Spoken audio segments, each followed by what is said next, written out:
तर नमस्कार मित्रांनो, मुंबईला शेतकऱ्यात आलाय शेतामध्ये जे मागच्या वर्षी शेत केलेलं आपण त्या शेतामध्ये आपण बघू शकता हे पपईचं प्लांट आहे.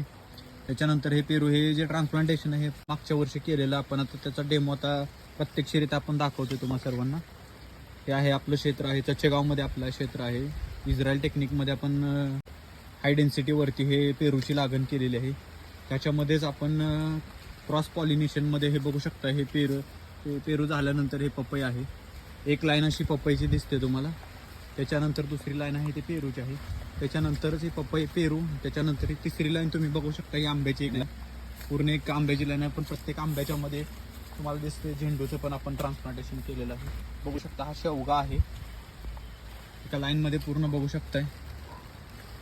हे इथं आपलं पूर्ण हे क्षेत्र आहे साधारणतः. त्याच्यामध्ये आपण मध्ये केलेली शेती आहे तुम्हाला दिसते. पेरूची लागण आपण मागच्या वर्षीच केलेलं आहे. तैवान पिंक नावाचा पेरू आहे हा.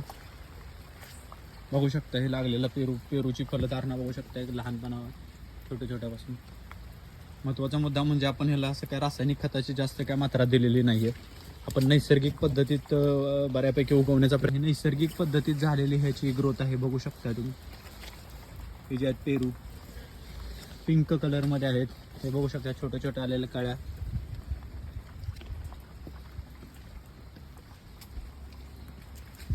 अशा पद्धतीत आपण केलेले क्रॉस पॉलिनेशनमध्ये बाग आहे.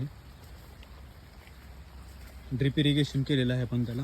उन्हाळ्यामुळे खूप पाण्याची कमतरता भासलेली होती, त्याच्यामुळे आपण ते ड्रिप इरिगेशन पूर्ण हातरून घेतलेलं आहे. बघू शकता हे पेरू आहेत. हे बघा झाड आहे, छोटं झाड आहे.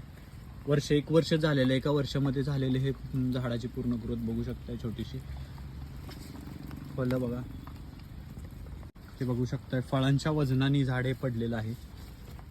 तर बघू शकता एवढी फळं आलेली आहे. ज्याला तैवान पिंक म्हणून आहे व्हरायटी. तरी मित्रांनो, दिलेली माहिती जर तुम्हाला आवडली असेल तर व्हिडिओला एक लाईक करा आणि तुमच्या मित्रांमध्ये पण शेअर करा.